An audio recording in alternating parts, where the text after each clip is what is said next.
Niché au cœur d'une vallée reculée, cerné par la majesté austère de montagnes séculaires, se dressait une nécropole que le temps et la mémoire des hommes avaient effacé, le cimetière des âmes égarées. La rumeur transmise à voix basse dans les villages alentours murmurait que les dépouilles qui reposaient en ce lieu maudit n'avaient jamais trouvé l'absolution, leurs esprits errant sans fin dans le labyrinthe de pierres tombales. Par une nuit où l'astre lunaire plein et blafard baignait le paysage d'une lumière spectrale, un groupe de voyageurs fourbus et désorientés résolus de camper à proximité de ce lieu funèbre, ignorant superbement les mises en garde ancestrales. Ils dressèrent leur fragile toile à l'ombre inquiétante de cyprès centenaires, dont les silhouettes torturées se dressaient comme des spectres figés.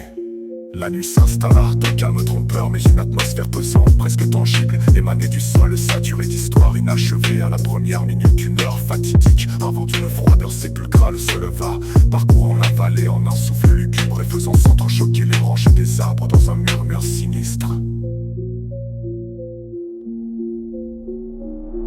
Arrachés à leur sommeil par des chuchotements indistincts et des gémissements plaintifs qui semblaient remonter des entrailles de la terre, les voyageurs s'extirpèrent de leur tente.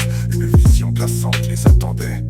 Des formes éthérées, vaporeuses glissaient entre les sépultures, leurs mouvements lents et désespérés. Bientôt des figures spectrales, dont les visages portaient les stigmates indélébiles de la souffrance et du désespoir, s'approchèrent des intrus. Des paroles inarticulées, des suppliques murmurées s'échappaient de leurs lèvres invisibles, apparents remède illusoire pour enfin connaître la paix.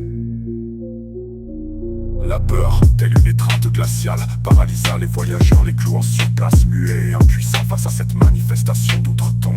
Soudain, au cœur du cimetière, une lumière aveuglante lacéra l'obscurité. Une entité spectrale drapée d'un blanc immaculé qui contrastait violemment avec les ombres environnantes se matérialisa. C'était le gardien des âmes égarées, un être condamné à veiller sur leur tourment jusqu'à ce qu'une improbable rédemption les délivre.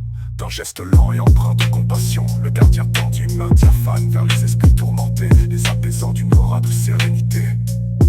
Une à une, les âmes s'estompèrent, absorbées par la lumière, laissant derrière elles une palpable sensation de quiétude et de silence.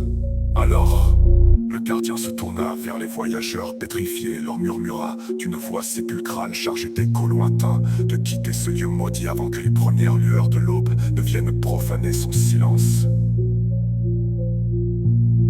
Envahis d'une gratitude mêlée d'une terreur viscérale, ils rassemblèrent hâtivement leurs maigres possessions et s'enfuirent du cimetière sans jamais oser un regard en arrière.